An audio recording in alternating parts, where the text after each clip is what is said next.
Hello and welcome to the Montoya Show.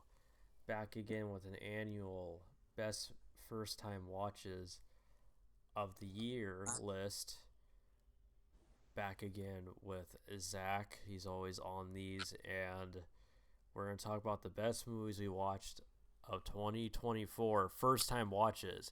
It doesn't have to be necessarily a movie we saw in the theaters this year, but it could just be any movie from any year. And we do this every year. We've done this on every podcast show I've had and shit like that. And um so yeah, we're gonna talk about our top 10 best first time watches of 2024. Again, any movie from any year, past, present, future. And yeah. And also, like, top 10, bottom 10, we go through pretty quickly. Top 5, we talk about for a little bit longer. Um, so yeah, I have doubts we have the same movie on each list. I feel like we are going to have different movies. And I have a feeling I can predict your number one, as always. You kind of have, haven't you? Yeah. Yeah. Yeah. Okay. Well, I'm looking forward to seeing that. There's like, I know for a fact there's probably like two movies on this Mm. list. Mm-hmm. You can never predict mine. Mine's like always unpredictable. Haven't you like already posted all of them? No. No, Not the top 10. not. Oh, right. The top, I might talk about it later. I'm not sure top 30, but anyways, you you go first for your number 10. Okay. My number 10 that I put is Funeral Parade of Roses. And to be honest, this is all very like more ranked based on like maybe conversations I think we could have on it. But um Funeral Parade of Roses is just a great little Japanese flick from fucking 1969 that's been sort of co-opted, I guess is the word, by certain circles online. But it is a really fantastic film, great piece of art. And yes, have you seen it? I saw that movie this year too. Oh yeah, interesting. Any Yes. thoughts? Any thoughts to share? No, it's a very interesting film. Uh, I should also say I'm sick. You're drunk and I'm sick, so yeah. get outside. This is why I wanted to do it. We were scheduling for a later time, but this is the perfect time to do it because how drunk I am right Mhm. now. So it's gonna be funny. If you don't, yeah, I know which circles you're talking about. The LGBTQ circles. Yeah, you know, yeah. Yes. Also, an influence on A Clockwork Orange, I've heard this. Yes. which Yes. you can tell because a lot of the editing, Yeah. is lifted from this movie. I Mhm. thought that scene in Clockwork Orange was so genius when I was 14 years old, but now I realized, 12 years later, that it's just lifted from this movie. You realize 4 years later that it was really lifted from that film. 12 years later. I'm sorry, I got confused. You look so young and boyish. Yeah, I'm a bit of a twink myself.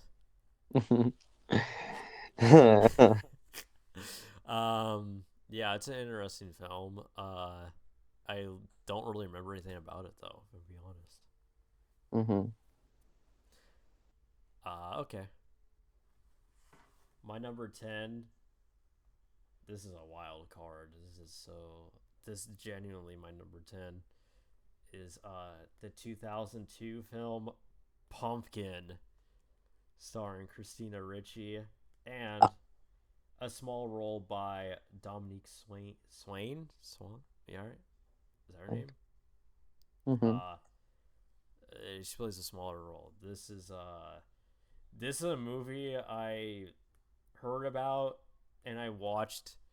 I don't know what I was like reading something about it online or something, and I watched it the day of. I was reading something about it, and I this is one of the most interesting film experiences I've ever experienced, and this it's a wild movie. It's pretty much about Christina Ricci's sorority girl, and they're helping they're coaching these special needs kids that are going into the what's that the special needs Olympics or whatever, Especially, and she falls in love with the guy that she's coaching, and yeah, it's a wild movie. It's almost it reminds me a lot of people compare it to a John Waters movie. It's definitely that, but it's almost more of a drama, and it's all over the place. I mean, it's comedic, but it's pretty self aware of what it is, but it's very all over the place. It's romantic. It has action scenes in it, like mm. cars exploding and like fight scenes. It's a very wild movie and one of the most interesting film experiences I've had recently. And yeah, I think it's genuinely a great movie. There's almost elements of The Graduate, almost. It's kind of weird, but it actually works. So yeah. Do you want to go to your um number 9? Yeah, sure. Sorry. Number nine. Fellini Satyricon, which might be in a weird way actually kind of like the best movie on the list because I think it's one of the best movies ever made. Probably a league ahead of some of the other stuff on here, though I will say not entirely dissimilar from some of the stuff on here, including my number one pick. And yeah, I don't know. I'm pretty unexperienced with the Fellini stuff, but this has got to be the best I've seen from him so far. I've never seen it. Satiricon's a black metal band. I know. Interesting. Yeah, they're a pretty good one. My number 9 is Taxi Driver. No, no, no, no, no, no, no, no, no. A Uh, Taxi Driver. is that a 20. joke? What? Yes. A Taxi Driver, not Taxi Driver. A Taxi Driver. Is that the one where it's 2017. Queen Latifah or something? Or... No. A Taxi. No, that's Taxi. Not to be Uh-huh. confused with the TV show Taxi. A lot of Uh, taxi content.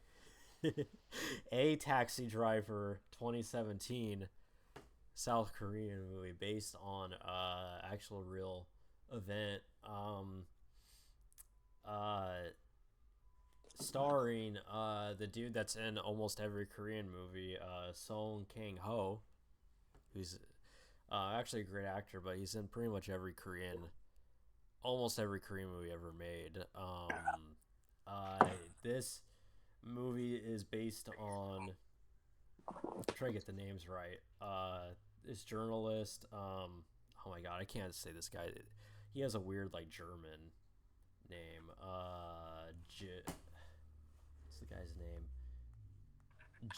Jurgen Henspeter. Henspeter. Is it Jurgen? Jurgen Henspeter. I think Hmm. that's how you say his name. It's about this journalist. This is based on a true story. It's actually an interesting story I never even heard of. This journalist, so he travels the world. He does investigative journalist type stuff. But this is like think of like Vice journalism, where like we go to the Congo and interview the most dangerous drug lord. It's that type of journalism. But this happened in 1980.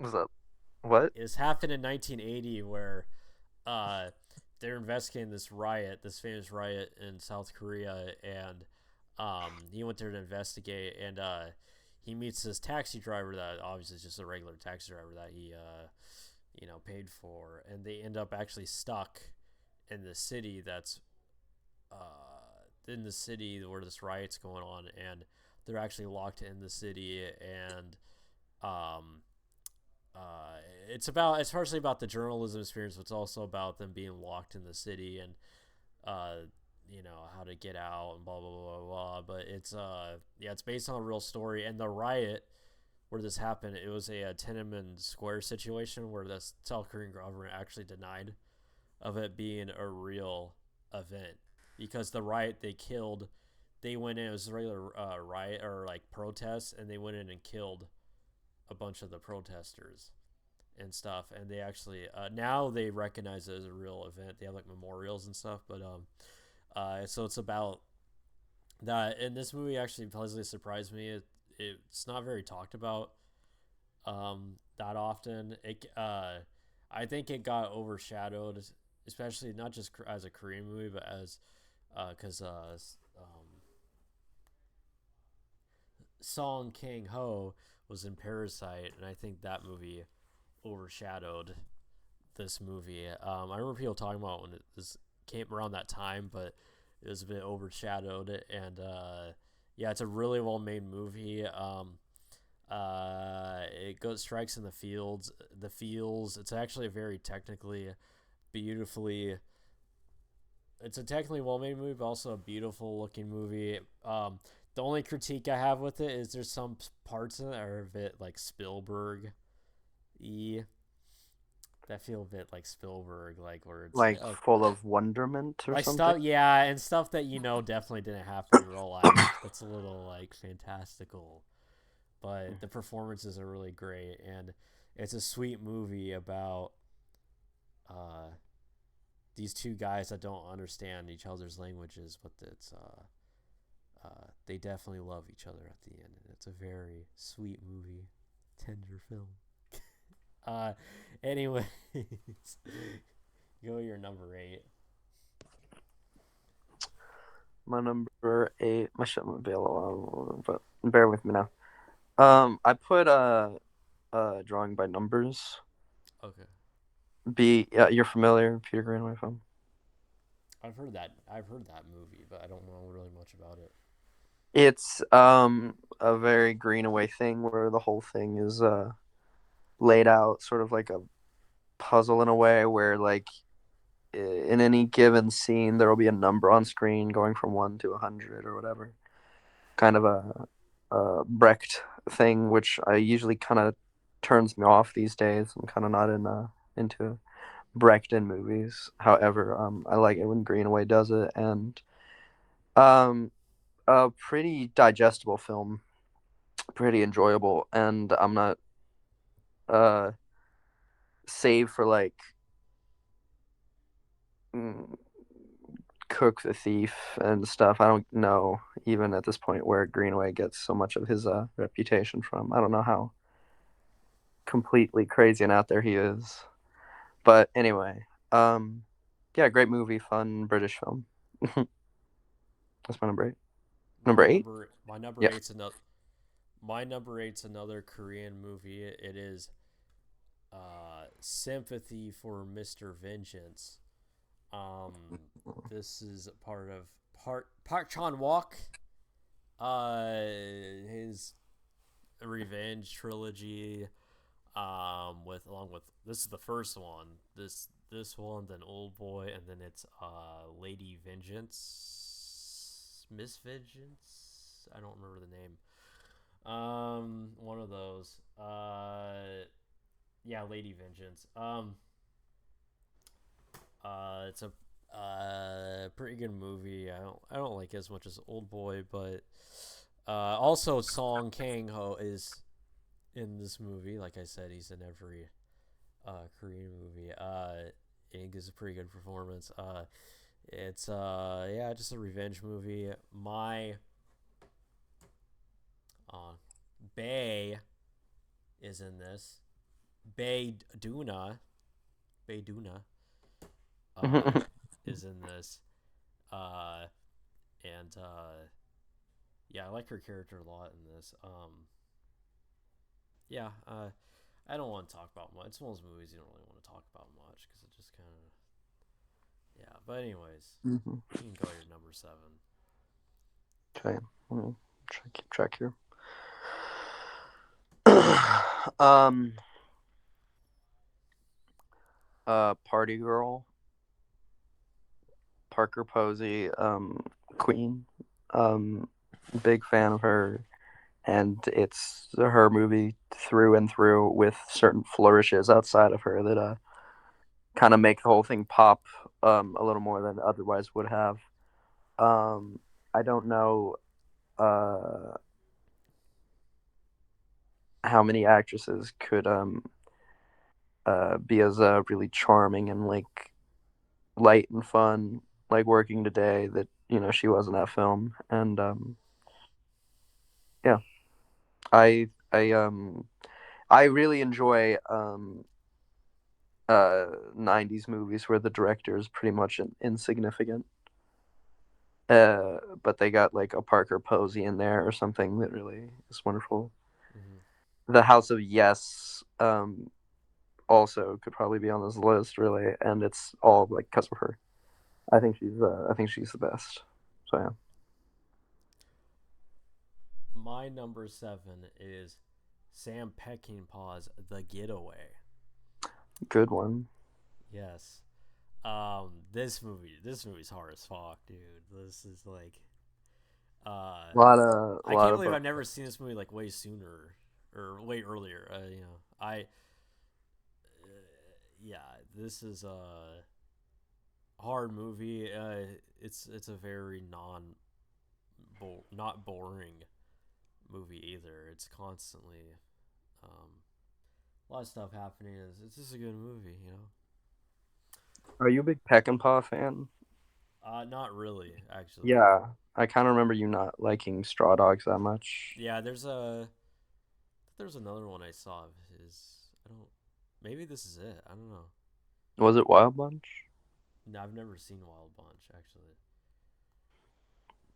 I've only seen Getaway, Wild Bunch, which I slept through some of, if I'm being real, and Straw Dogs so far. What's your number six? Well, um, my number six is uh, Pretty Baby, Louis Malle, or Mall. I guess some people say Mall. I always said Malle. Um, a controversial film because you see little naked Brooke Shields running around and shit. Um, Oh, I've heard of this movie. mhm, mhm. And it's a brilliant, beautiful film, and I I think that it's like I think it should be referenced more in terms of films that are just like beautifully directed. I don't know. I think it's a real. I you Now for the listeners, this might be confusing, but I'm gonna make a comment on Ash's appearance real quick. I see your yes, I see your eyes doing weird things behind these like sunglasses or whatever, and it looks like you were. What? Maybe I'm crazy. Maybe you're like drunk or whatever. I'm getting a sense that you're against Pretty Baby. I've never even I've heard of it. I don't know anything about Mm-hmm, it. How can you see anything behind these they're not. I don't know. They're kind of see through if you tilt them just right. How long have you had these? glasses? Yeah, the glasses. Like 2 years. Yeah, they've become a staple. Yeah. That red ball or that black ball with the little red light shining What in the them is snow really ball? great. I've had this microphone since 2017. No, I recognize that thing. Absolutely. I need to get a new microphone, but Mhm. I will never get a microphone. well, Um, years. Why would I don't know much about Pretty Baby. Um, when I was 13, I remember watching the on demand video on demand. I remember watching the Blue Lagoon when I was like 13, I and think that's also a film I saw this year.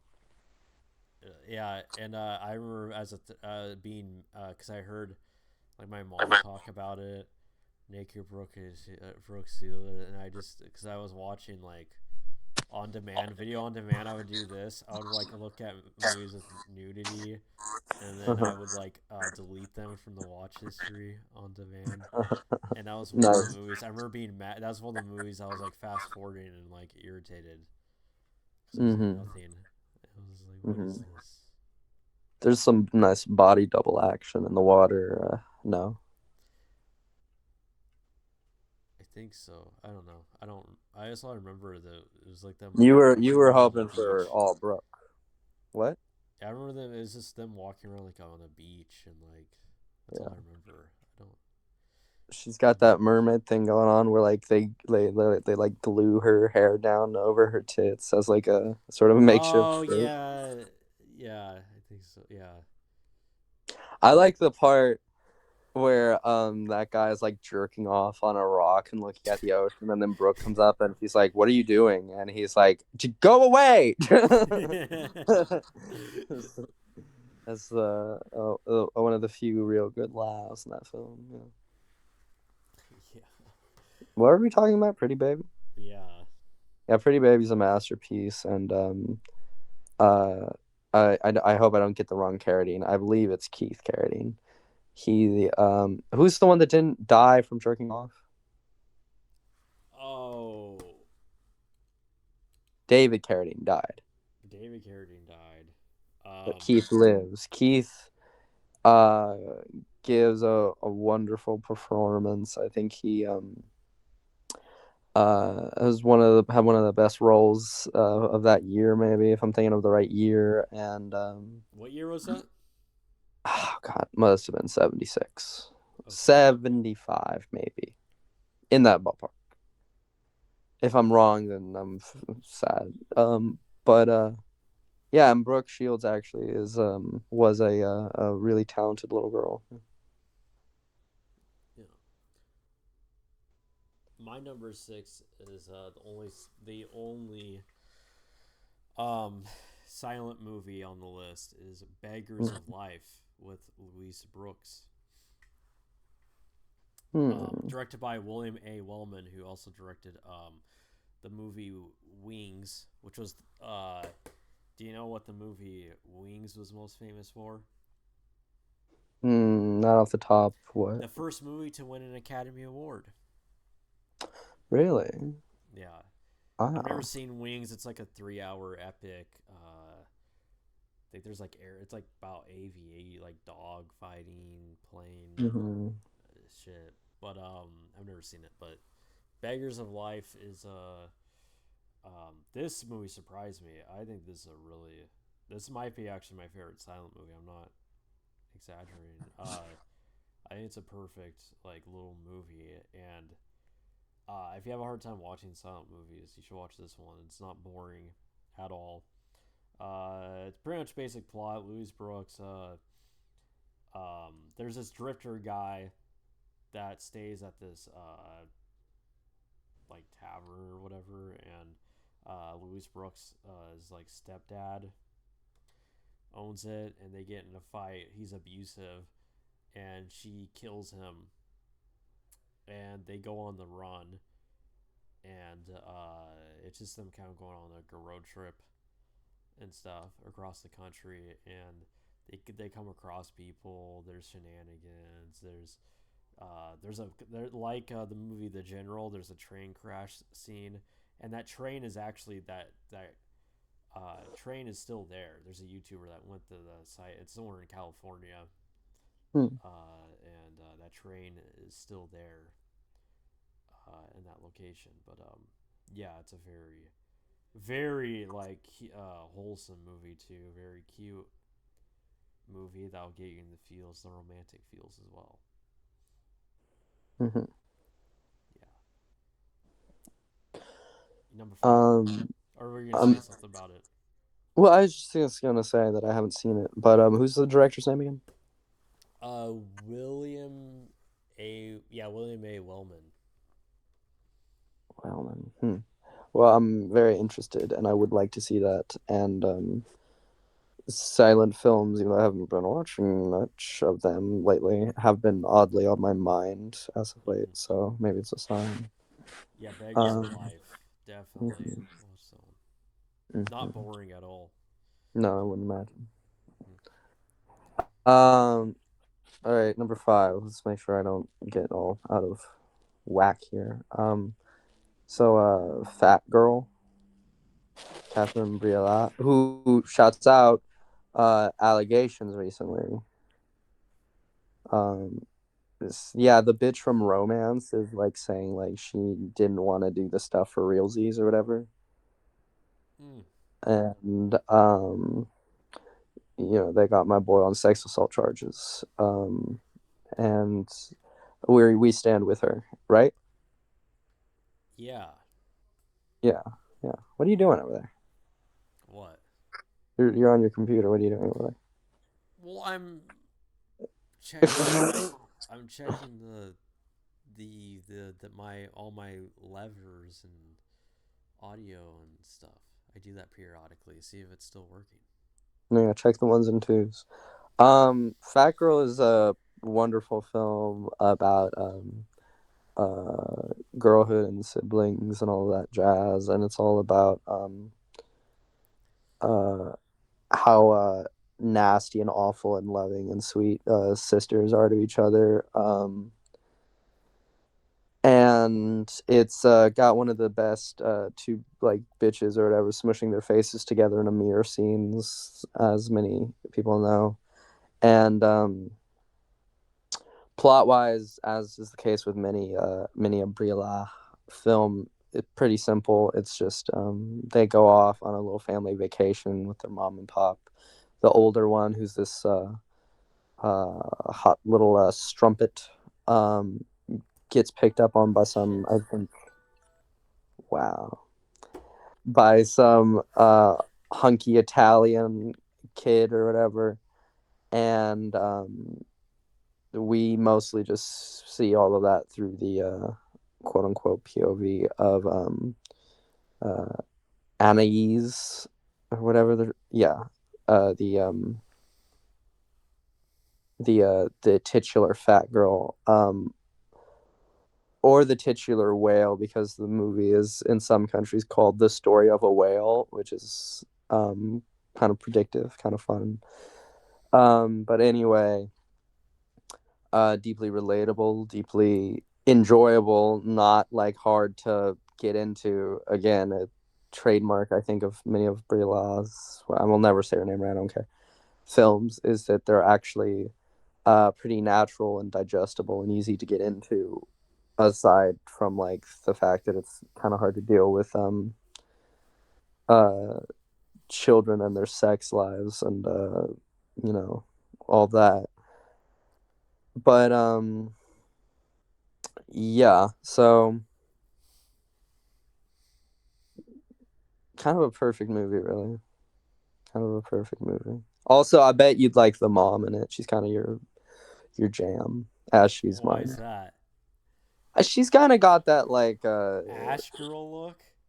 well, okay, if I'm never up to date on what exactly an Ash girl is. However, It's very embarrassing. what's an Ash girl real quick for the people? It's usually brunette, a lot of times like brown hair, blue eyes, and bangs, and kind of cute, kind of quirky, And that's skinny, so embarrassing. skinny. Uh, yeah, that's kind of an Ash girl. Very boring. Okay, well, she just kind of looked like Anna, so I don't know. Oh, I like that. Yeah, What's I the know. actress's name? I don't recall off the top of my head. There's not really many like famous people. The most famous person in that movie is You said it's the mom. Laura Beatty, Petti. It's the mom. Is it Yes. Fernando's mother? No. That's Laura Beatty or whatever. I'm talking about Oh, the Mrs. other mom. Mrs. Pin. got. I really. Oh, I this. don't, Oh wait. This it could. can't be this hard to figure it out. Do you see her? Uh, is her? Is the character's name Mrs. Pingot? Pingot? Who's the actress that plays it? The Because two. there's It's only the two. two. Okay, it's the two main characters' mom, Mrs. Yeah. I'm assuming. Yes. Yeah. I don't remember the part. Oh, I don't she's remember. Armenian. Oh yeah. There you go. Okay. Um. Oh, yeah. Yeah. She's pretty. Mhm. Okay. Yeah. Anyways. What's your number 5? Oh shit! I gotta pull up my list. My number five. My number five is Who's Afraid of Virginia Woolf. A Little Nichols. Okay. Yep. That's one that I've never finished. That's one of those ones that I started when I was like 15 or something one night on Uh. like Amazon Prime, and I was like, I'll get back to this tomorrow night. I'm gonna go to bed. Yeah. Yeah. Who's Afraid of Virginia Woolf? Sorry, Elizabeth Taylor, Richard Burton, George Siegel, Sandy Dennis. Yeah. This is a movie that surprised me too because I always kind of avoided watching this. This is one of the classic movies I avoided watching because I thought it looked really boring Mm-hmm. and I wouldn't like. And then I'd have actually said, you know what, I'm just gonna say fuck it. I'm gonna sit down and try to watch it. And I ended up sitting through the whole movie, and I was so engaged. I thought it was so great. This is like one of the best, I think, performance movies of that time period. Um, Mm-hmm. the beautiful uh, filmmaking, cinematography by. Give me a moment. Is it the guy that made Meme Cool? Haskell Wexler, who also did The Conversation, One Flew Over the Cuckoo's Nest, Faces, In the Heat of the Night. Okay, yeah, so that makes sense because those have great cinematography. So, yeah, such a good movie. It's a hangout movie. Tarantino That is would not say. a hangout movie. Yes, they're hanging out. That's the movie. There's drinking and I mean, I talking. guess, but I still feel like that feels like a little It's more of an inaccurate. argument movie, Yeah, sure, a it's an argument conflict. movie. Yeah, kind of like Marriage Story. That's an argument movie where they hang out. They're just Ugh. arguing. Yeah. Are Do you you a think big? that movie? Do you think Marriage Story is a bad movie? I liked it a lot when it came out, and then it's one of those movies I liked a lot the first time I watched it, and then I think I watched it again, and I started thinking about it more, and I was like, eh, I don't know. Uh, Such is the case with many a what's his face movie. Noah Baumbach. Yeah. Yeah, I'm not really a fan of his, but Nor am I. Nor am I. I think that Marriage Story is well, the performances. That's what mostly was. I thought they did a good job. the performances. I mean, sure, yeah, they did a good job, but like But that script is one of those weird little cases for me where it's like it is so easy to give a good performance with this like yes, bullshit script. exactly. Yeah. It's like I don't even know. That's I what do nobody like. talks about anymore, by the way. That was really talked about a lot when it came out and hype, but nobody even acknowledges its existence I mean, anymore. talked about for what reason? What can you talk about it for? Remember when it came out, it was hyped. It was talked about a It was lot. Meme hyped. to death. Yes. I remember it was like meme to death, and then it just I dead, think dead silent. I Like nobody often even acknowledges. You don't see that movie on list. It's not even like ever mentioned, uttered. Like I nobody talks about it. I often think about this clip of like Noah Baumbach on Jimmy Fallon, where Jimmy Fallon is like showing, or maybe it's Jimmy Kimmel. One of them is showing him a bunch of memes about his movie, and you can just tell that this like fucking faggot who just really wants to be like Woody Allen, really wants to be Eric Romer or whatever, is just like fucking like suffering inside, and it's really funny. Yeah, I remember a Baby Yoda meme being shown to him or whatever.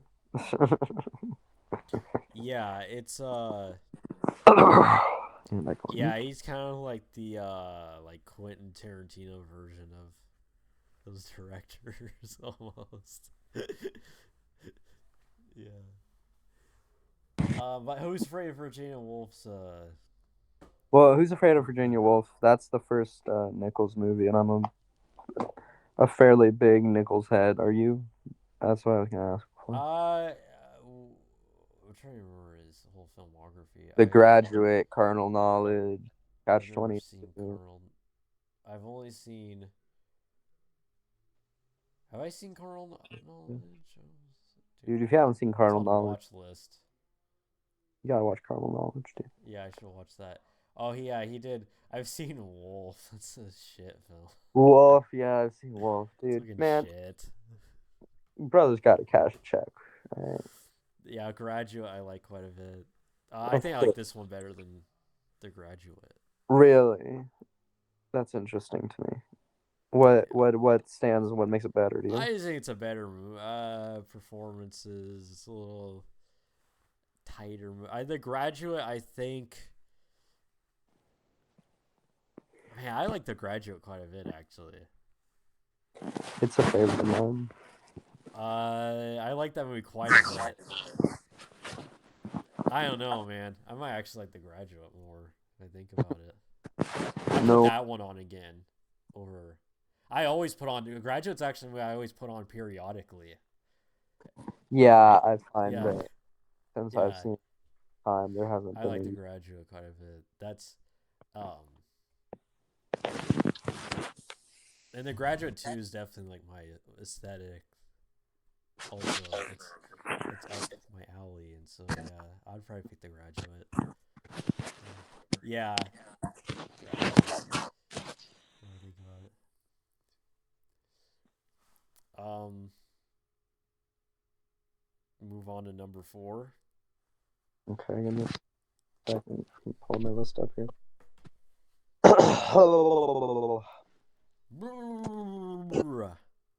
Yeah, tweet Boss some Nass, fucking. the greatest character in cinema history. Mm. Kinds of kind. You see it. Did you see Kinds of Kindness? I can't even hear you. What? Did you see Kinds of Kindness? No. That That's a number shame. four? That's my number four. Okay. I think it's the best Yorgos movie. I think it's one of the more impressive movies released recently. I think it's one of the best looking movies recently released, and I find that if anything turns me off about most modern whatever movie, blah, blah, blah, it is at least just like visually, it's always like color palette and like kind of texture sort of stuff. Mm-hmm. But this is one of the only movies I saw this year, last year, whatever, where it was like at all felt like sort of planned or thought through in any sort of a careful way. But beyond all of that, I think it's really funny. I think thematically, it's beautifully uh, layered. I think that I actually kind of really like anthology films, especially if they're by like one director within all the stories in it. I think it's a great way of going about it, and I think that, my God, you look fucking like disgusted. Nah?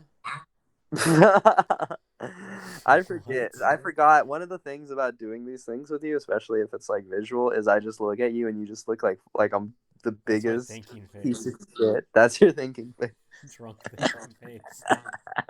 When I have to think harder because I'm drunk, so I have to think harder. It takes a lot of brain power. um, wait, what was I saying? You know, I don't know Yeah, if any of the audiences, you probably noticed this. Audiences noticed. Um, uh, friend of the pod, May pointed this out. You probably noticed this. I don't know if anybody notices, but I have this is why I wear glasses. Actually, part of the reason why I wear glasses a lot. I have ptosis eyelid right here. Do you notice this? Sometimes a lot of people are like, "What the fuck?" I my eyelid involuntarily closes a lot. Does this sometimes? interesting. Do you I do you never notice that? noticed. I never did. No. Yeah, sometimes it just involuntary. It does this sometimes. Sometimes I do this like really quickly. It's weird. It's not Tourette's. It's ptosis. May Mm. she pointed that out recently. I do that a lot. That's the first reason why I wear glasses. I look cool with it. That's partially the reason to hide that.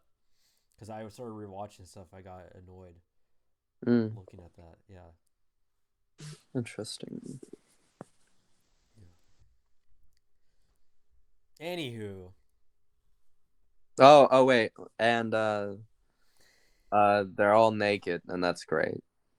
Best letterbox review of my life, honestly, was that Kinds of Kindness review. I was a little tipsy, but I wrote a phenomenal review. Everybody go check me out. Zachary Swag Money on Letterbox. Thank you very much.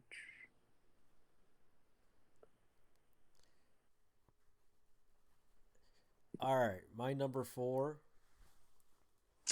the final Korean film on the list, Memories of Murder. Mm. This is a fucking Big Korea kick with this guy. Bong Joon Ho. Maybe his best movie. This is such a great film. It's also on the Criterion Collection.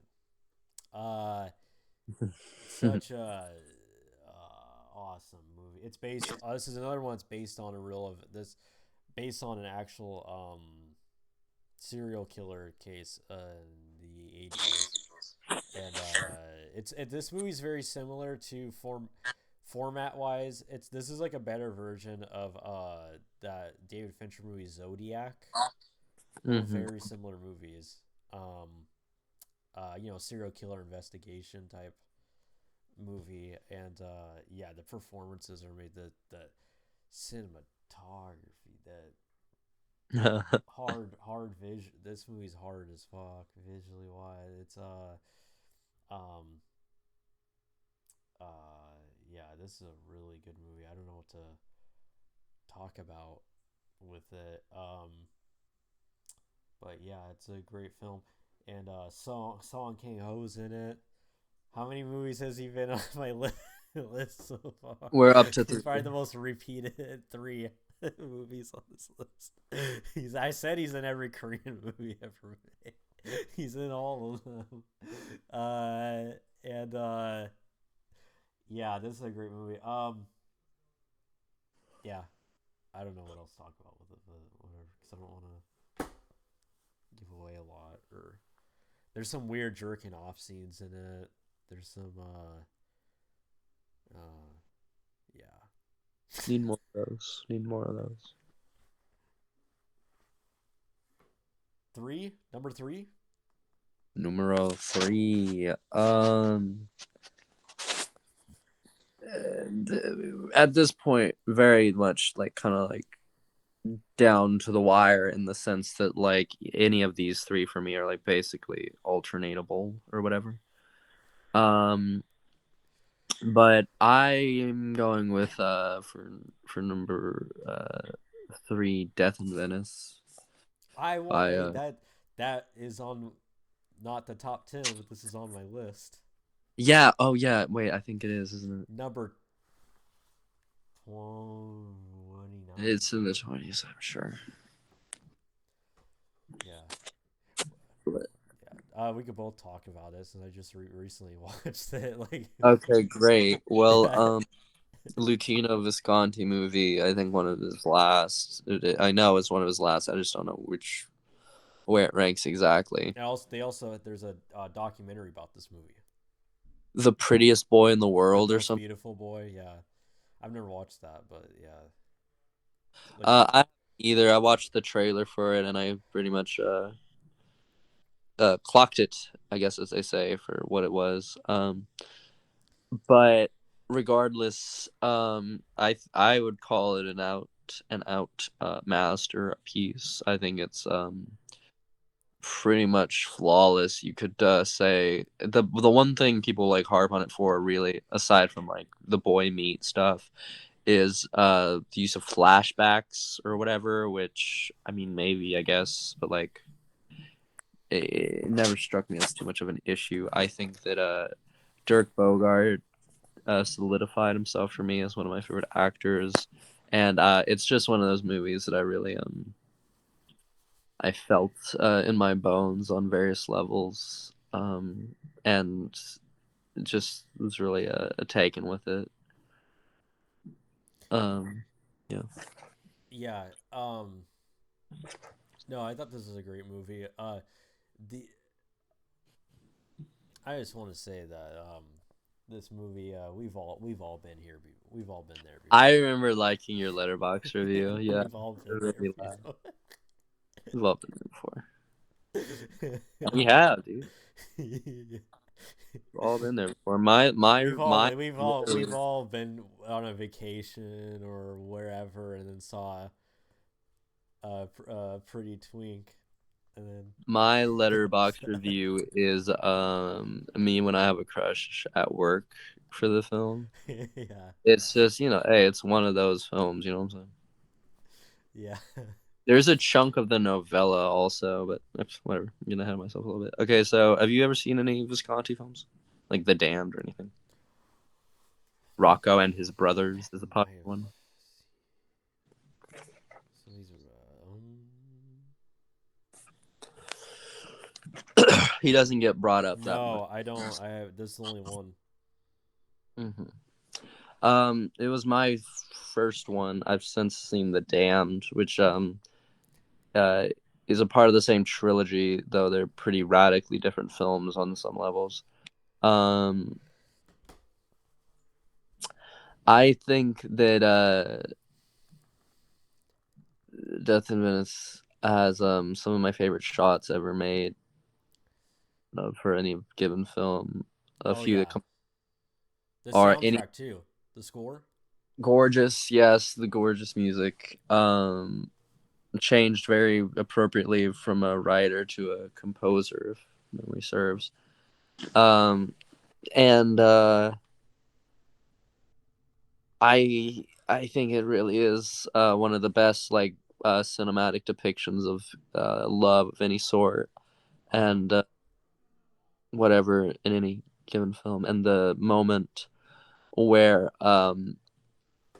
Dirk Bogarde goes, you mustn't smile like that. You must never smile at anyone like that, or whatever." And then there's like some sort of like zoom or what have you, and he just whispers into the camera, like, I love you." I think that is like one of the most like seen. That's the most like scene I've ever felt watching a movie. Like I just I really I I also think this movie's like really funny too. there is just a lot of humor. I would Yeah. say it is pretty funny. Let's be fair. He was working it.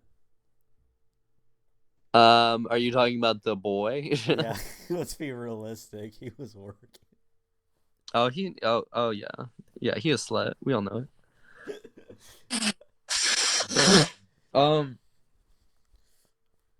and he does look like gorgeous. Like I think he looks better than like um a lot of like This movie is like it's very like you know what I was thinking? I don't know if anybody's ever picked up on this. It's very uh it's in his gay era.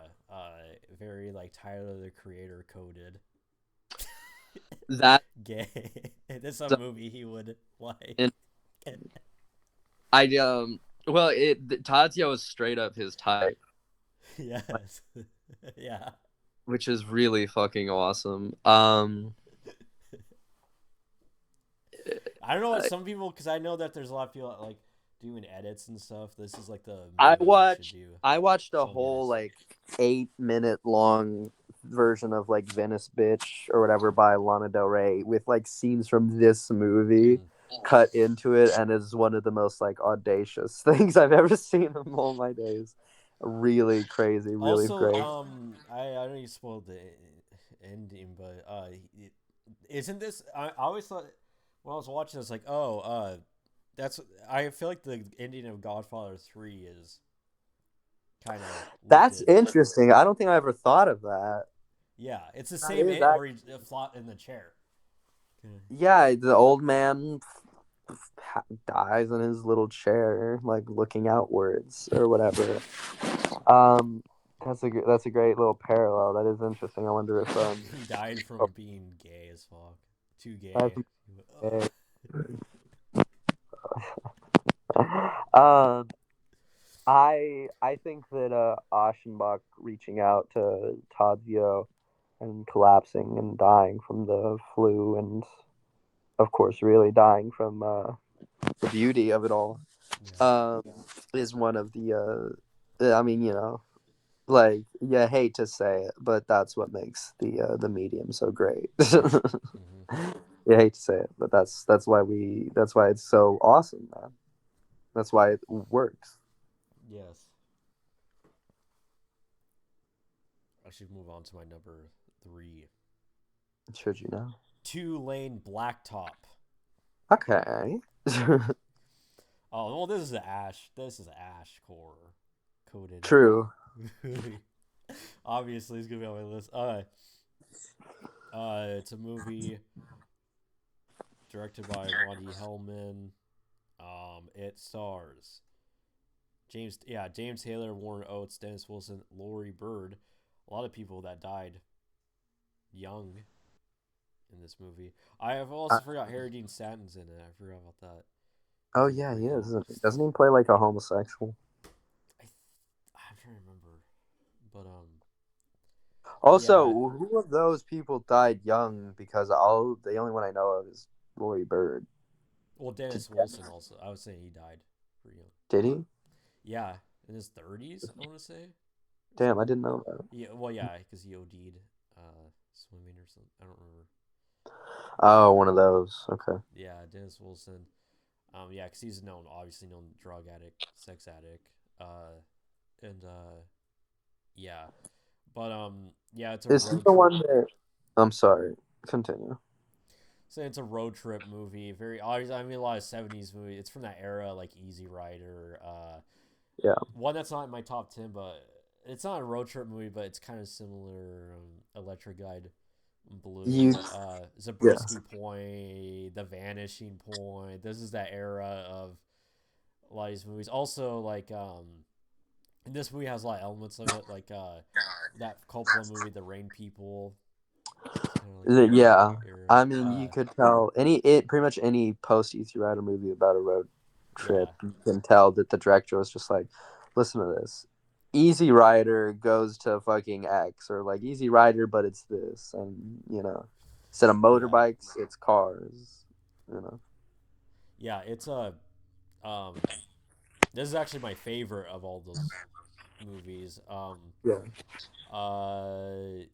It's a very beautiful movie. This movie I think is the movie that perfectly captures the beauty of America itself as well. Even all the elements, nature, the road, but also the small town, like just the very like it's very nuanced. Like it just shows That's that, and it kind interesting. of makes you realize too, like America is a beautiful country. Sometimes like we kind of like forget that our own Yeah. even the stuff outside of us is beautiful and stuff. It's kind of it just encapsulates that and um yeah, it's kind of a fun movie. A lot of scenes with no dialogue. Also, like this movie, you can tell is an influence. I feel an influence on the Brown Bunny. I think Gallows probably definitely seen this movie, but there's some elements that uh, remind me even cinematography wise. And so this movie's also an well, same producer that produced a lot of those movies at that time, but also worked with George Lucas, but so he's also obviously an influence on American Graffiti. Um, Is it?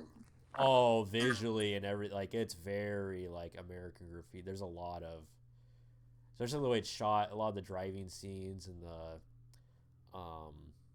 just like the teenager dry. But it's just this. I mostly like a lot of this, how it's shot and stuff, edited. Even a lot of the car sounds, the editing. George Lucas definitely was an influence, but it's pretty obvious. And same producer, Gary Kurtzer, I think. Yeah, produced the same producer that Bruce Law's movies and stuff. So yeah. Um, oh yeah. Uh, but yeah, and also an interesting thing about this movie too is because Dennis Wilson's in it. This was filmed right when the Manson trials were going on at the same exact time, which is interesting. Mhm. Yeah. Mhm.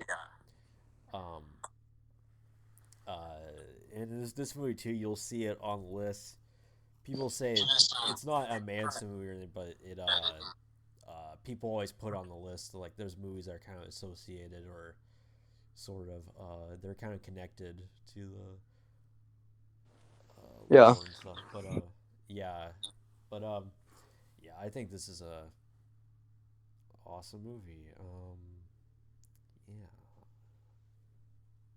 Do you move on to your number two?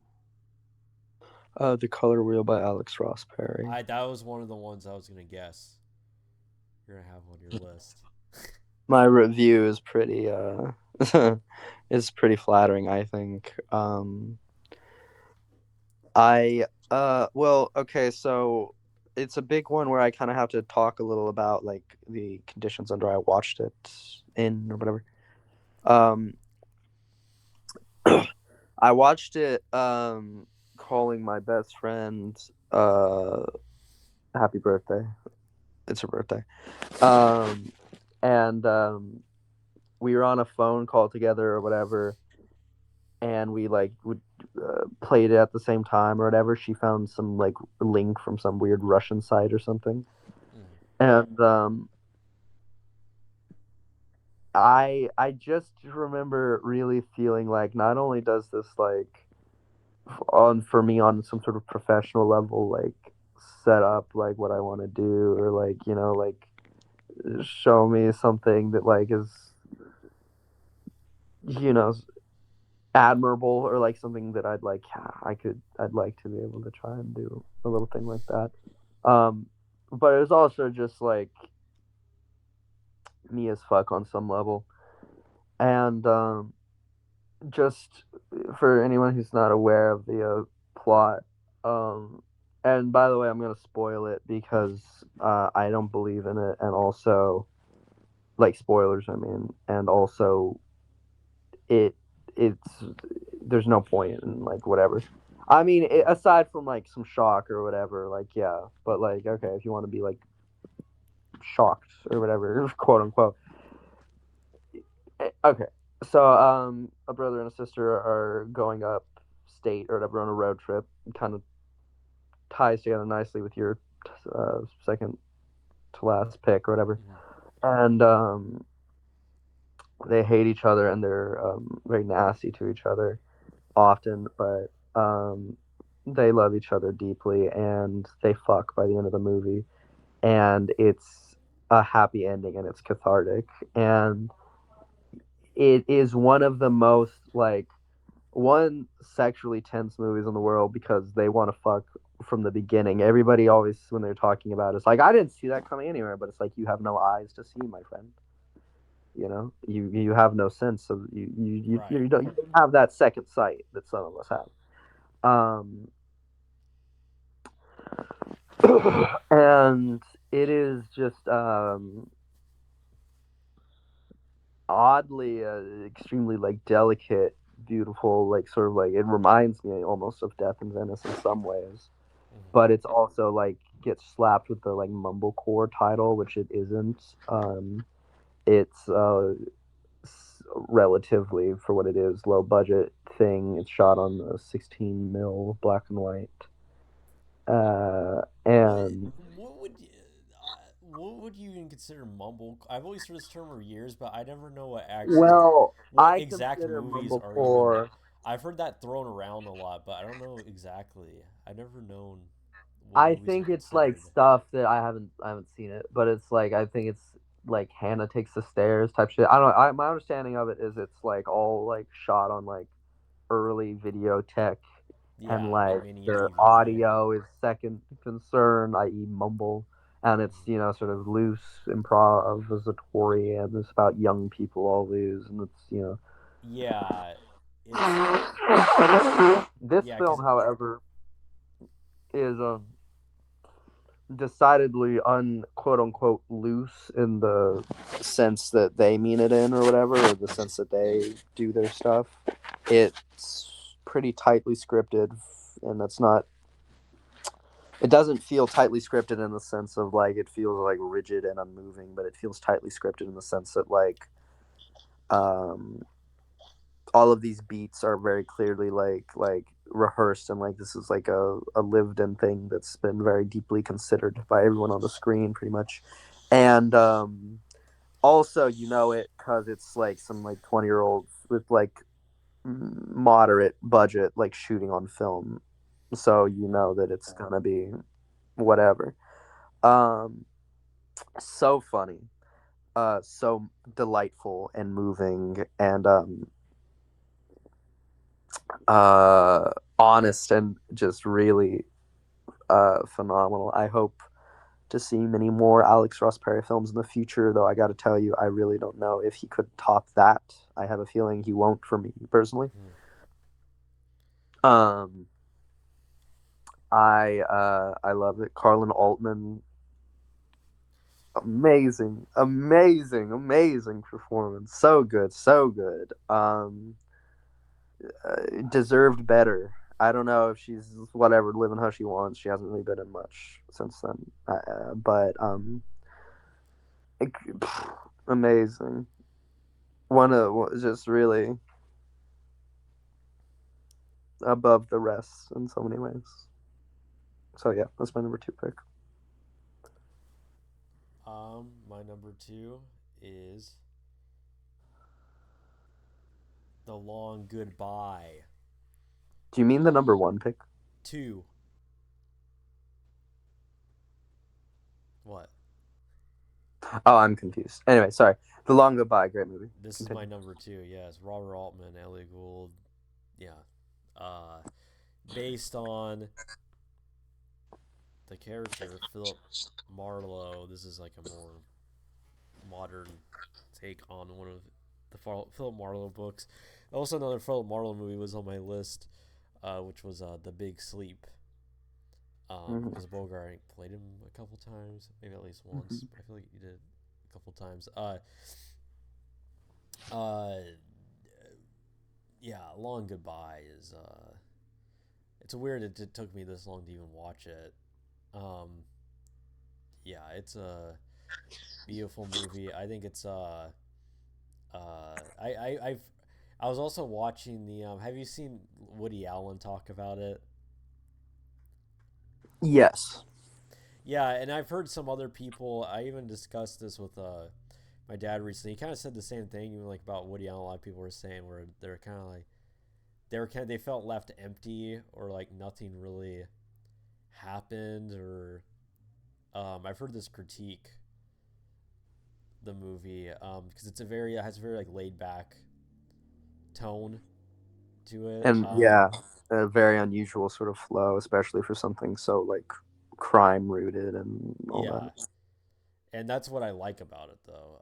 Absolutely. Yeah, and it fits with the Philip Marlowe character, and I don't ever say this because it's cringe, and I don't believe this, but this is definitely a case of a for me a literally me character. Um, He's yeah, aspirational to say the least. I yeah, mean, but he's just a lot like me in his lifestyle. I feel like I see a lot of myself. Yeah, with I like mean, cages to yeah. run and stuff, and yeah, it's not even aspirational. It's just straight up what I feel like I it's a lot Well, like me. good, good. I yeah. I think that Elliot Gould is so good in that movie. I Yeah, think it's got to be like the best performance he ever gave, personally. yeah. And he's given some good ones, not the least of which or the whatever have been Robert Altman performances.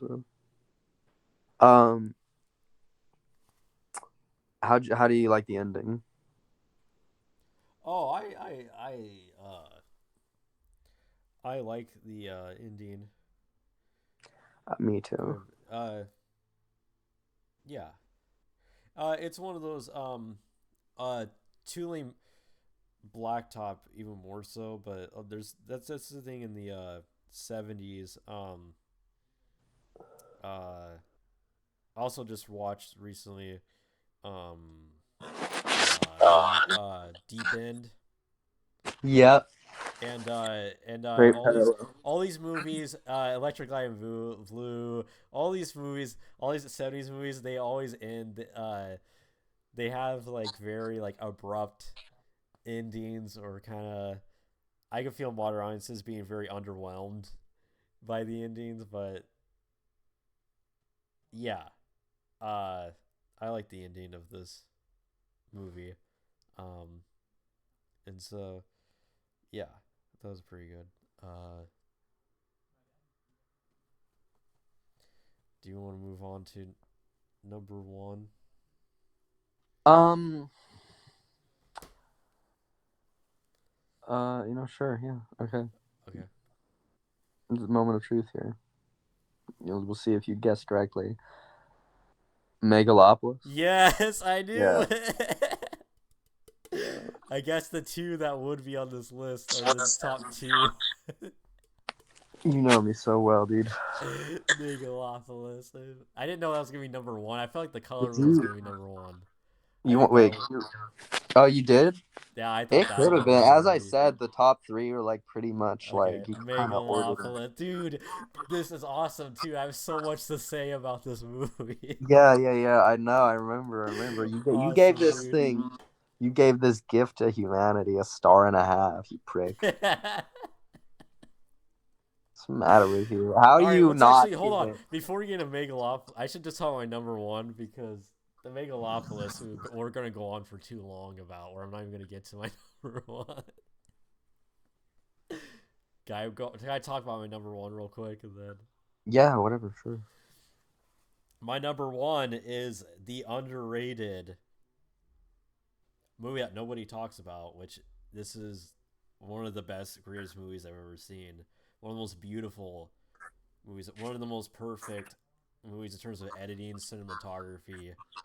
Uh, I mean, the performances are uh, more than great, but just that alone is.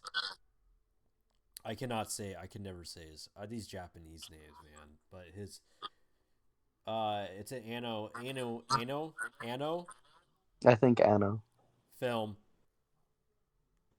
directed by him, Neo Jones's Evangelion film, and also stars and written by Aoko Fujiten, Steven Seagal's daughter.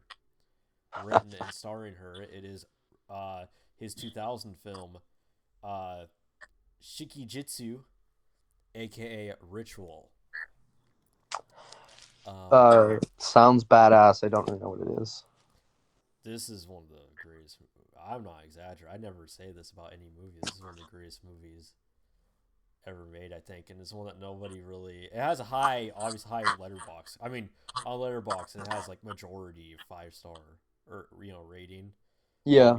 Obviously, it's praised, but it's a movie that's never talked about.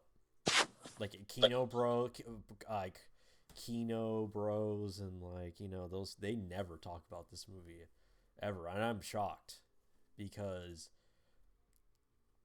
it's one of those movies and it's fucking amazing. The plot is pretty much a very kind of art house film, but it's about this guy who's a filmmaker, and that he's also the actor Sunji I. Why? He's made some other films that are I've never seen but are considered good. Um, he's actual director, and he's a filmmaker who um decides to make this movie with this chick he knows, who's kind of a recluse kind. She's kind of well. This is the interesting. She's kind of a free spirit person. Seems like a free spirit, but actually is not really a free spirit. You learn throughout the movie. It has way too many issues. Very kind of BPD, kind of weird, uh, chick.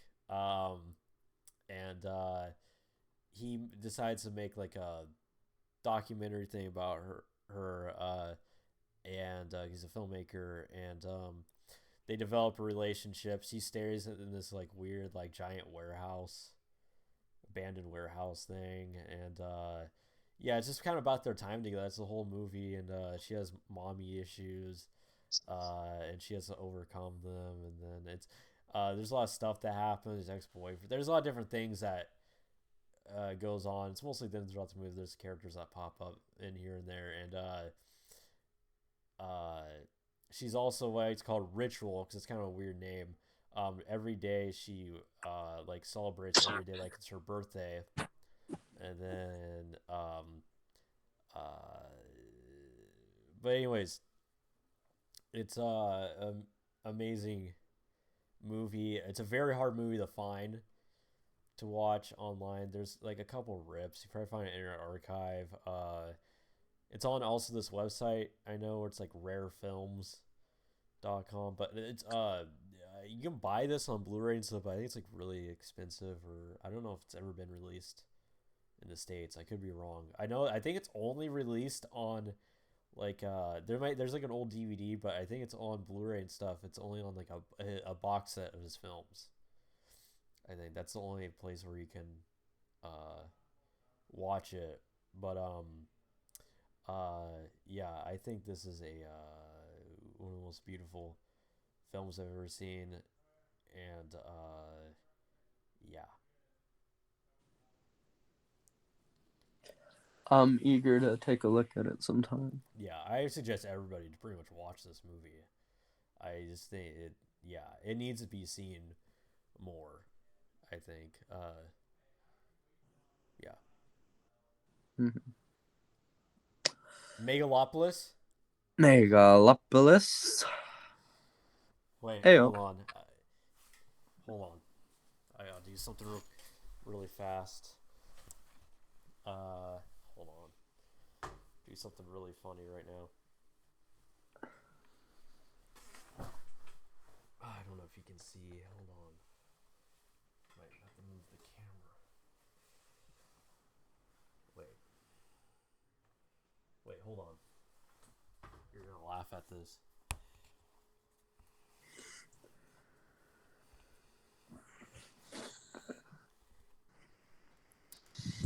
I don't know if you can even see it. No, it's probably not gonna. I can't see it right now, definitely. Wait, hold on. I have to actually move my camera. Wait. You can't. It's so you can't see it. Fuck. What the fuck? Wait.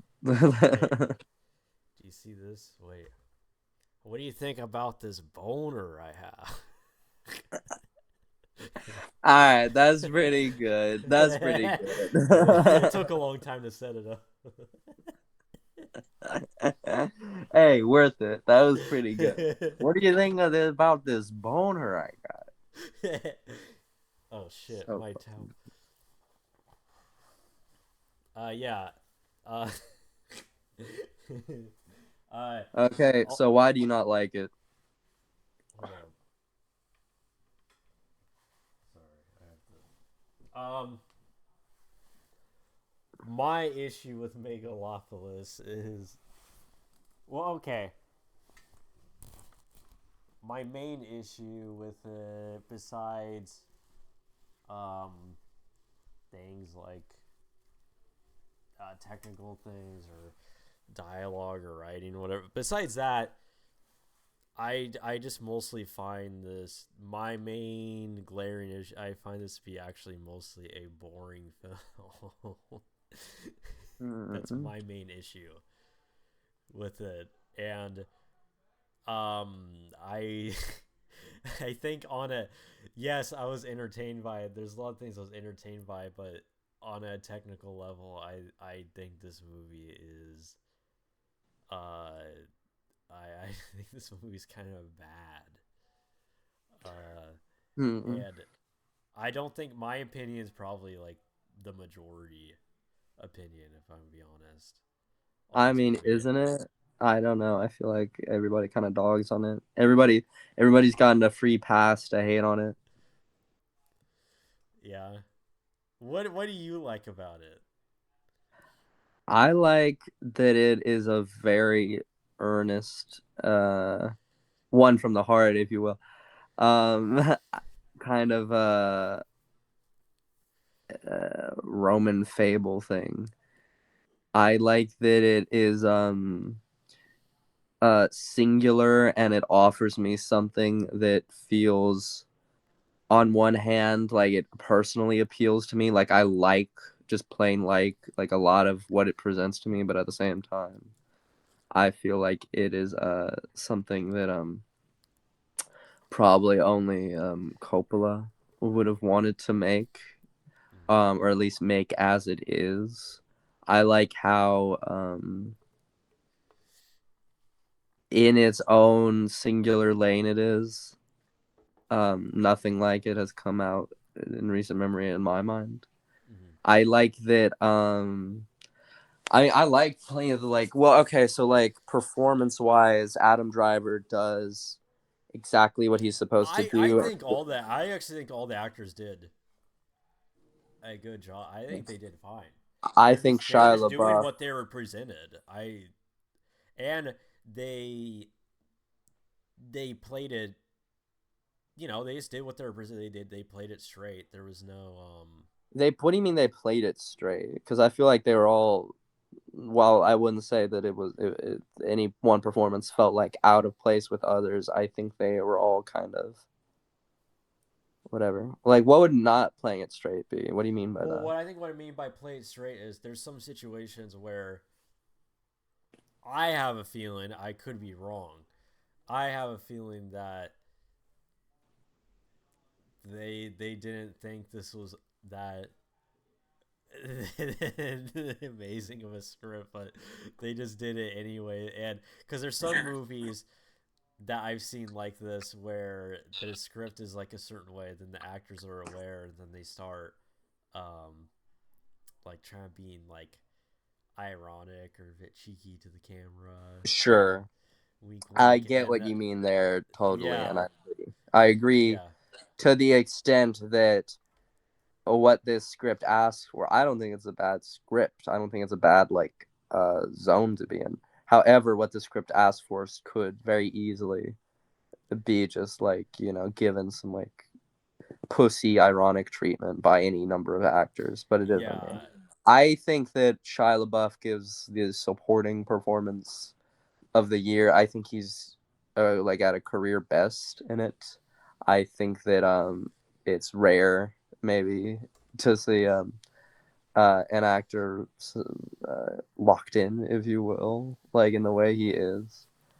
I fucking what's her face Anna tweeted about him or whatever in comparison to Joaquin Phoenix, and she was criticizing Joaquin Phoenix and praising Shia LaBeouf. I agree with her take on that. By the way, That yeah, she's pretty much like correct in the yeah, sense that like I think that Shia is like a he is like a he has a gas like performance, i.e., like you don't know what you don't know the influence or whatever it's doing in front of you. You just like accept it and you don't notice it, but it's just mm-hmm. working. It's what it does.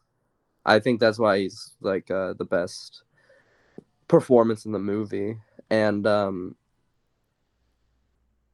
as I was saying, Adam Driver does just like he does what he's supposed to do. I think that if I were given the reins on that thing, I just would have made it the movie about Shia and Aubrey Audrey is it Aubrey? Aubrey. Aubrey Plaza, may he rest in peace, the guy, Yes. and John Voight, because that was for me the main like source of real like interest, really. Yeah. However, I recognize that like Cobble's also doing like his Fountainhead thing, and so I don't think he should have done that. You know what I mean? But Yeah. I yeah, could tell you what doesn't work for the movie for me, and I think this is what doesn't work for a lot of people. And I think it's um obviously fine that you like the film, but I don't think, and because some people are critiquing things like, oh, the writing, the blah blah blah, the that's not even really the issue I have, and I think a lot of people have. This is a matter of optics. This movie is optically not my vibe. are you? And Do you just mean visually? yeah, well, yeah, things like the dialogue, how it presents itself, how it insists upon itself, is not. It's not my vibe. I don't think it's a lot of people's vibe. I think a lot of people are turned off by that's saying the optics of this movie. I don't even necessarily mean visually, just the overall vibe. I think is the turn off. I think that's a Yeah, lot of movies well, too. I think that's a lot of movies. I think that's why a lot of people.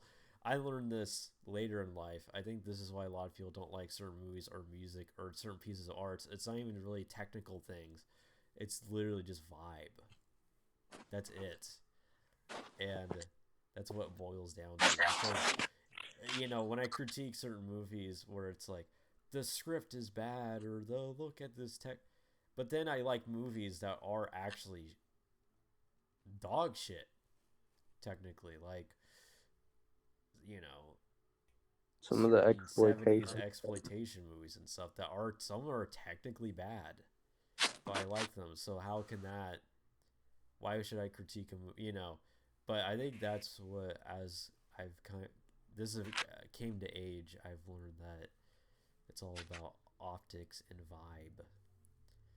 And this movie, I like I said, my main issue with it is I thought it was really boring, and uh, yeah, I just thought it was really boring, and I don't know. I have issues with the performances. I have issues with the dialogue. Um, I just thought the story was stupid and incredibly gay, and I thought the it's very preachy.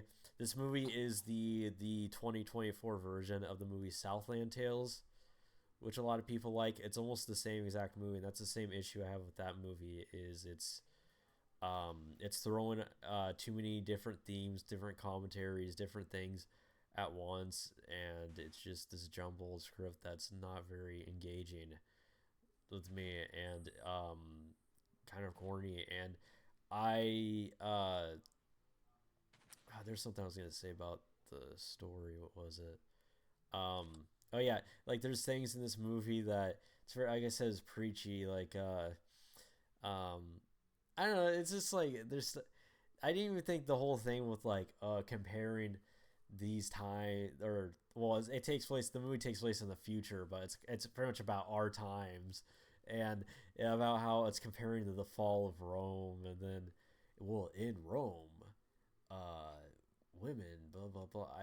All that shit was not interesting to me. And at the end with the Adam Driver speech, inspirational speech, and there's like a weird like Pledge of Allegiance type ending, and then the movie reminded me of like something that Tim Heidecker would make as a satire, but play it like straight. That's what the movie felt like his like Decker shows or movies or whatever, and where he's like parodying like action movies like John Wick or whatever, but he's like playing it straight. But it's uh, that's what this movie like felt like. It was, and uh, it was just like I don't know.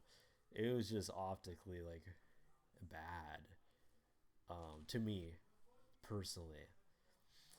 Um, There's something else I wanted to talk about with it. I it's not coming to me right now, but uh yeah, it's a yeah, this movie reminds me, I compare it to Southland Tales. A lot of this movie reminds me of all the politics scenes in the Star Wars prequels. And it has the same dialogue, same logic to the universe that doesn't make any sense, and same vibe.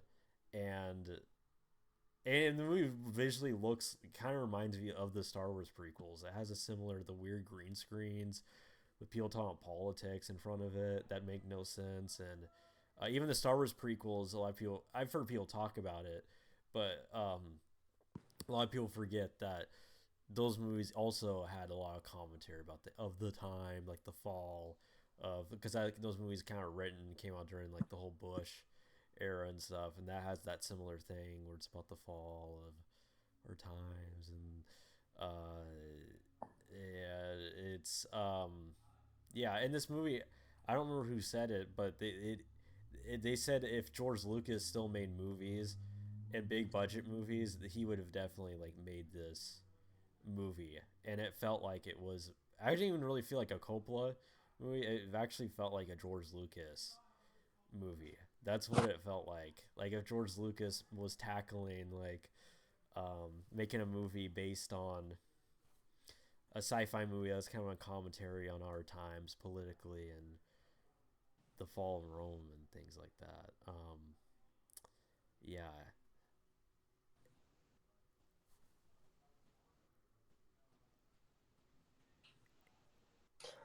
Well, I think that um, we're having a dialogue, and actually, and actually, that's when we discuss these things. That's actually a utopia. I really like that. Also, I don't even know if I like it. It's just I like that his whole thing is as vague as we need to talk.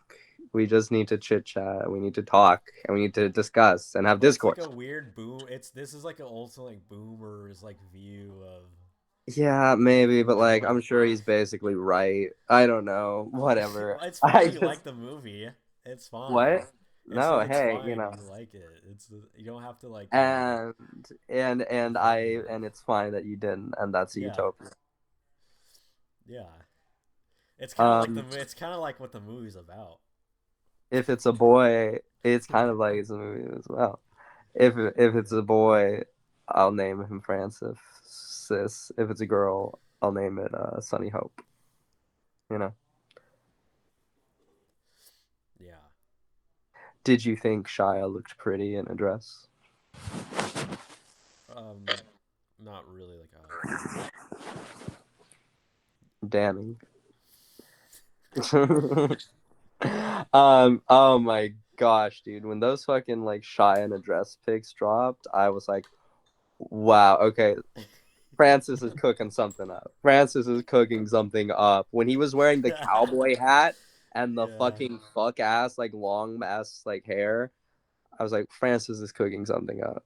I really it felt it's like a little special like gift to me that my favorite like actor or whatever plays like my favorite character in a movie in like the last year. I really loved the whole Claudio Pulcher thing. Also, respects for getting Dustin Hoffman, just like squeezing him in there and Yeah. naming him something like Nush Berman or something. Mush Berman. Yeah. Love that. Love that Jew name. Dude, when I was, it's funny you say that because I've seen so many movies with Dustin Hoffman. I don't know how I've, maybe it's because he's older now and his face hmm has changed. Um, there's a shot in this movie, it's like his side profile, and I was like, I actually said, I like this, like, holy shit, he's Jewish. He's Oh, Jewish very. as Oh, yeah, fuck. yeah. As Absolutely. fuck. Like, Yeah. he's super, super. I mean, I've always known that, but I think maybe it's his age. He's a lot older now. His face is kind of, his face has changed, and so it's more noticeable. It's more prominent. Like his He's been white out of the hair. limelight a little Yeah, while too. yeah. I was like, holy shit. He's like Yeah. super. Yeah. Yeah. Claudio is my dream role. So if Francis ever wants to do like some sort of kiddie version of Megalopolis, or perhaps a stage play or something, anything like that, I hope you'll look me up and I'll play the shit out of that. Yeah. Also, anytime there's like a light skin or something, especially if the light skin is with a white guy, especially a tall white guy, I always get to make like Alex and Lauren jokes, and that's nice too for me. And Yeah, you and kind of funnier remind me still, of the kind of funnier still, I can go be back to the Claudio. club. Go back to the club. Barrel entitles me. Yes. Oh, you're a. What was that line Shia says? Like he's like, "You're an." I actually googled it because I didn't even know it was a real word. You're an ignoramus or whatever. He's was remember Ain't that? ignoramus, You're an ignoramus. dude. So heat. So heat though. So heat though. What about the scene where like Adam Driver's like spider arms or like multiple?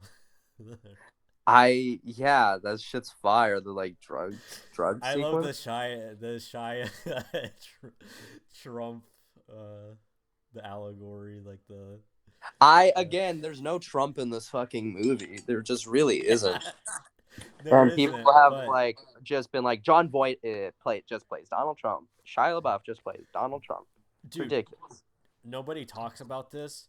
Hmm. Did you notice? Well, when you saw it probably before all this stuff happened, I didn't, but I saw it after the fact. But this movie literally predicted the Luigi shooting. Uh, I The mean, remember the okay, Adam Drive. well, Well, I he remember you doesn't shoot saying him. He this. doesn't shoot him, but the 12-year-old is literally dressed like Luigi, and it's like the same looking location he shoots him in. It's the same. He's dressed exactly the same as That's kind Luigi. of interesting. Yeah, Okay, I hadn't considered all but that. nobody talks about it. I'm the only one that noticed that because I that's an assassin. Well, the movie's also assassination attempt, but yeah, it's a what I really loved that scene. I just loved it just as a simple like assassination scene or whatever. It yeah, that's the part where I was really like, oh yeah, the guy made like The Godfather and stuff. That's the only real in like pretty much anything post Godfather Part Two, because I haven't seen Part Three or whatever. But um, that's the only Coppola scene in a different movie of those that reminded me of The Godfather. yeah.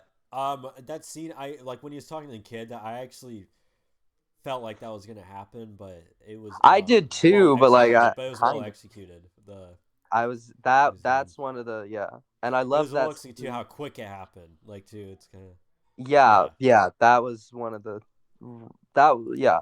I mean, I feel like a lot of the movie in a weird way, even though it's probably like directed to hell, it's like y- you don't I wasn't anyway thinking necessarily about like Coppola or whatever in any particular sense, but after that scene I was very much like I also in a funny it's funny because like after watching this movie I think less of him as a director almost.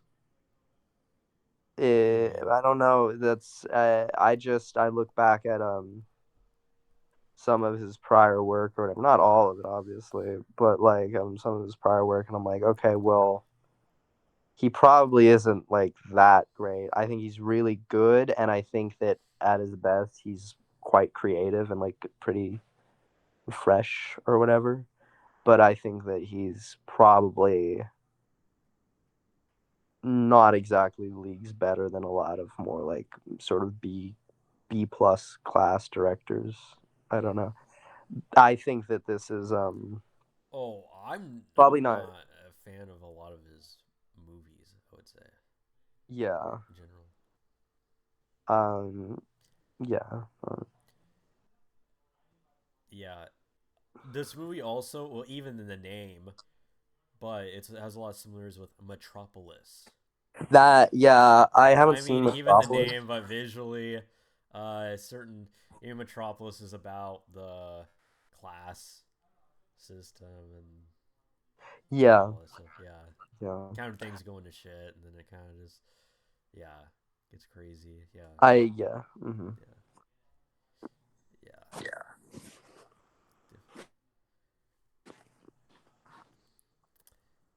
yeah. Was it worth selling all that line for? Here's the thing, though. I don't, he's was like 85, so Something like like, that. I don't I blame think, him. I don't yeah, blame him. He's going he's all out. still rich. He's going all out. I can see He's why still rich, stuff also. because he I wants to hope hit he some makes risk another and stuff. movie. But he's at that age. Might as well just go all out. That's what The he's doing. real Yeah. baller move or whatever would be if he makes like one or two more movies, and they're both just like really good. Yes. Yeah. And I really Yeah. hope that that's what happens. The new one he's cooking up sounds pretty interesting, Mm-hmm. actually, especially as a next step sort of thing. Mm-hmm. And that's probably all at the moment I have to say about Megalopolis. Where's George Lucas needs to step up, make his. If George Lucas like came out of the gates with like a fucking beautiful, wonderful film, Dude, I think it. I I think think that'd it'd be be hard awesome. as fuck if, but like he came out with like a movie like that that was like that blew over this like yeah like that and but also like he just I feel like he should just like drop the film like don't even that much advertisement just fucking drop it and then just like Absolutely. no press nothing and then just Doesn't even fucking show submit all it and to just fucking festival.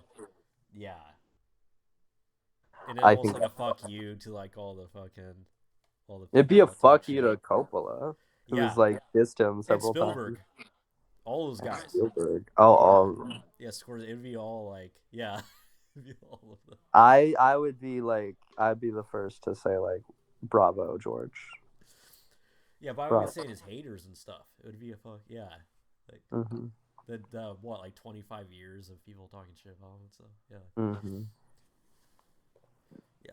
Well, Even though actually, I'm not a fan of THX or American Graffiti, I'm not a fan of those movies actually.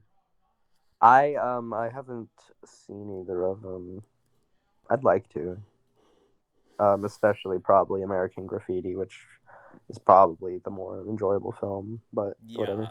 Yeah, THX has obviously visually interesting, but I've seen some stuff out of it that looked pretty like dope. Yeah. the ish THX actually is that's another one he went back like the Star Wars movies and re-edited, and there's like CGI monkey scene in THX for no reason. I'm not making it up. That he did. American Graffiti has not been tampered with, though. It's the only one of his movies that's never been tampered with. Has it not been? No. THX, all the Star Wars movies and THX have been tampered with. Hmm. Even the last the like Revenge of the Sith and stuff from 2005. Even when that came out home video, that was tampered with. Even Blu-rays, so those ones are tampered with. They're not the same. They're all re-edited. Honestly, crazy. Honestly, crazy. Special effect. Yeah, yeah. Uh, is there anything else? Are we done with I this? think I think we're probably done. I honestly have like a terrible headache right now, but this was nice. I also must No, say, I always like doing yeah, these ones. I like Yeah, these. yeah. I also must say, this is like the least I felt like a tool after one of these. I always Mm-hmm. feel like there's like 50 things that I said that I'm like, oh, I'm so fucking full of shit, and I'm bullshitting there or this or that. I Mm-hmm. don't know what I'm talking about, but this I feel fairly secure in. Right, right. Okay. Okay, Well, I'll end it. thank you, everybody. Thanks